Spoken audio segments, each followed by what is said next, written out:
সুধী দর্শক এবং শ্রোতা, আমরা এসেছি আজকে পিরোজপুরের নেসারাবাদ উপজেলার সমুদায়কাঠি ইউনিয়নের সাবেক চেয়ারম্যান জনাব নাজমুল ইসলামের কাছে একটি সাক্ষাৎকার নেওয়ার জন্য।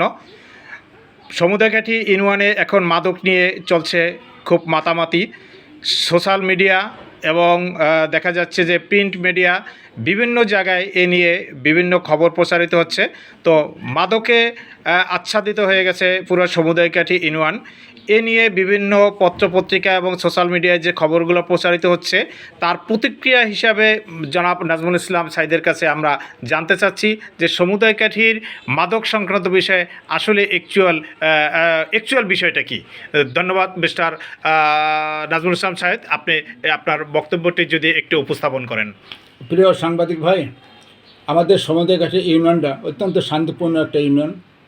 আমি 2003 সাল থেকে 2011 সাল পর্যন্ত ইউনিয়নের চেয়ারম্যান ছিলাম। এই সময়টা আমি মাদকের তেমন কোনো সরাসরি আমি উপলব্ধি করি নাই, দেখিও নাই, আর আমার কানেও আসে নাই। মাঝে মাঝে শুনতাম আমাদের ইউনিয়নের 7, 8, 9 এই 3টা ওয়ার্ডের শেখেরহাট থেকে নদী পার হইয়া কিছু লোকজন আসতো, আইসা তারা মদ গাঁজা এগুলো সেবন করত স্থানীয় কিছু খারাপ লোকদেরকে সাথে নিয়ে। এছাড়া আমার ইউনিয়নটা অত্যন্ত শান্তিপূর্ণ ইউনিয়ন ছিল। আমি যতদিন চেয়ারম্যান ছিলাম ইউনিয়নের সর্বত্র সর্বকানায় আমার বিচরণ ছিল। ইউনিয়নে চোর বলতে কোনো কিছু ছিল না, চোরমুক্ত ইউনিয়ন ছিল। এবং ইউনিয়নের সামাজিক যত বিচার আচার আমাদের ইউনিয়ন পরিষদ আসতো, আমি অত্যন্ত কঠোরভাবে এবং ন্যায় নিষ্ঠার সাথে বিচারগুলো সম্পূর্ণ করতাম।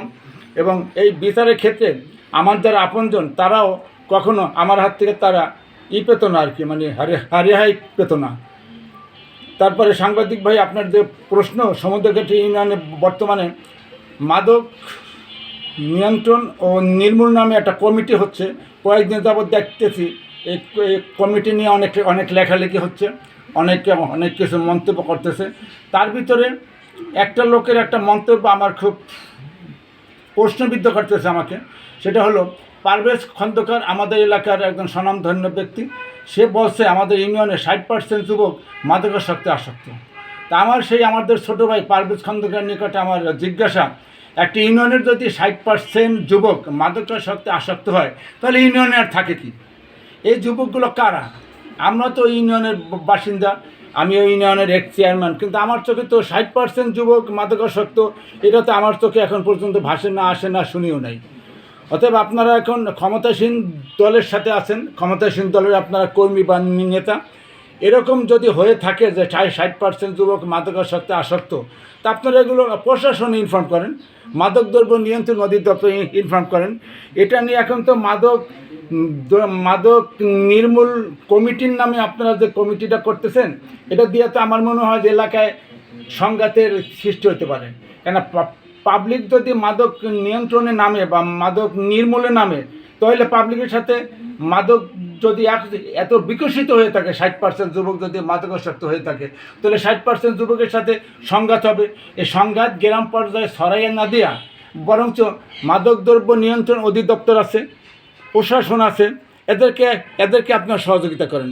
আর সামনে ইউনিয়ন পরিষদ নির্বাচন, এই ইউনিয়ন পরিষদ নির্বাচনে আপনাদের গঠিত বা আপনারা যে করতে চাচ্ছেন এই নির্মূল কমিটি, এটা তো গ্রাম পর্যায়ে একটা সংঘাতের সৃষ্টি করতে পারে। বা আপনারা অতীতে প্রতিপক্ষকে নির্মূলের নামে বা প্রতিপক্ষকে নির্মূলের নামে যে সকল কার্যকলাপ আপনারা করছেন, চালাইছেন, তারও একটা অঙ্গ হইতে পারে এটা। যেমন 111-এর ভিতরে শ্যাঙ্গলের একটি কুচক্রী মহল, আমি চেয়ারম্যান থাকতে আমাকে মিথ্যা অভিযোগে আমাকে 10 মাস জেল হাজতে রাখলো।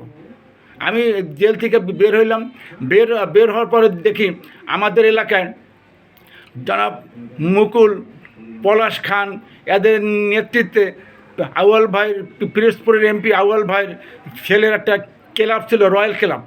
এই রয়্যাল ক্লাবের ব্যাপক প্রচারণা আমাদের এলাকায় শুরু হয়েছে, ব্যাপক যুবক শ্রেণী এদের সাথে ঐক্যবদ্ধ হয়েছে।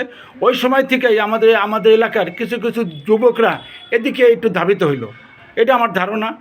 মাদকাসক্তে ধাবিত হইল, অন্য অন্যদিকে ধাবিত হইল। কিন্তু তখন আর আমাদের কিছু করার ছিল না, কারণ তখন ক্ষমতায় ছিল আওয়ামী লীগ এবং ক্ষমতাসীন দলের সাথে যারা যুক্ত ছিল তারাই এদেরকে শেল্টার দিয়ে রাখতো। এইভাবে যদি ইউনিয়নের কিছু সংখ্যক যুবক খারাপ হয়, এটার দায়ভার তো আর সকলের মাথায় দেওয়া যায় না। আর ইউনিয়নটাকে এত কালিমা করা যায় না বা ইউনিয়নে এত বদনাম করা যায় না যে আমাদের ইউনিয়নটা 60% যুবক মাদকাসক্ত হয়ে গেছে। এটা তো আসলে আমাদের জন্য একটা বদনাম।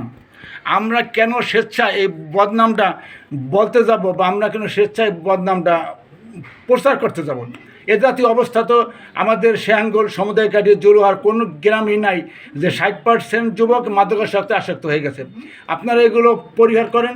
এই নির্মূল কমিটির নামে আপনাদের কর্তৃপক্ষ যাতে নির্মূল না হয় এদিকেও আপনারা খেয়াল রাখেন। আমিও ব্যক্তিগতভাবে এদিকে খুব তীক্ষ্ণ দৃষ্টি রাখতেছি যে আপনাদের কর্মকাণ্ড কোন দিকে যায়, কীভাবে যায়, এবং আপনাদের এগুলো যাতে 111-এর হ্যাঁ এটা নিয়ে তো আপনারা নির্মূল কমিটি যেটা করতেছেন এটা তো হিতে বিপরীত অনেক সময় হতে পারে, তো পুলিশকে আপনারা ইনভলভ করতেছেন না কেন? হ্যাঁ, এটা নিয়ে তো আসলে তো আপনাদের উচিত, এই যারা মাদক নির্মূল কমিটি করতেছেন আপনাদের উচিত এটার তালিকা যখন আপনারা জানেন তখন এটা তো পুলিশের সহযোগিতা নেওয়া উচিত। আপনারা থানা পুলিশকে জানান, মাদকদ্রব্য নিয়ন্ত্রণ অধিদপ্তরকে জানান, দেখবেন আপনাদেরকে তারা সার্বিকভাবে সহযোগিতা করছে এবং তাদের সহযোগিতায় আপনারা মাদক নির্মূলে নামেন। আর এখন ইউনিয়ন পরিষদের নির্বাচন সামনে নিয়ে যদি আপনারা এই মাদক নিয়ে চিকড়াইয়া সস্তা একটা জনসমর্থন আদায় করতে চান, এটা কিন্তু আসলে সম্ভব না। এটা সম্ভব নয় যদি মানুষজন অনেকটা সচেতন। আর বিশেষ করে আমাদের ইউনিয়নের শ্যাঙ্গল গ্রামের লোক অত্যন্ত সচেতন এবং এরা মাদকদ্রব্য কারা এখানে বেচা কিনা করে, কারা এটা সেবন করে এটা কিন্তু জনগণ জানে। অতএব এটা ব্যাপকভাবে এটাকে সরানোর কোনো দরকার নেই। আপনারা এই জন্য আপনারা এটাকে কীভাবে কোন দিকে নেন, শত্রুপক্ষের উপরে যাতে মানে না নেন। বিগত সংসদ নির্বাচনও দেখছি আপনারা কর্তৃপক্ষকে দমনের জন্য মিথ্যা অভিযোগ দিয়া আমাকেও আপনারা হয়রানি করছেন। আমার বাড়িতে সেনাবাহিনী গেল, অস্ত্র উদ্ধারের নামে আমার বাড়ি গিয়ে চেক করলো, আমার বাড়িতে সব কিছু করলো, আমাকে নিয়ে শ্যাঙ্গলে আসলো হুন্ডাই করে, আপনারা আমাকে অনেকভাবে হ্যারাসমেন্ট করছেন। এইভাবে যাতে কর্তৃপক্ষ এই মাদক নির্মূলের নামে যাতে কর্তৃপক্ষ হ্যারাসমেন্ট না হয় এটা আপনারা খেয়াল রাখবেন। আমরাও খেয়াল রাখতেছি ইনশাল্লাহ। এবং আপনারা কোথায় কি কোন দিকে আপনাদের কি করণীয় আছে এগুলো যদি ভালোভাবে প্রকাশ করেন তাহলে আমরা একটু এই বিষয়ে আমরা একটু মানে জানতে পারবো, অবহিত হব। এটাই আপনাদের নিকটে অনুরোধ।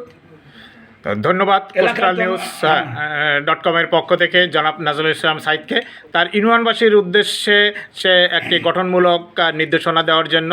তো ধন্যবাদ সকলকে কোস্টাল নিউজের পক্ষ থেকে আমাদের সাথে থাকার জন্য।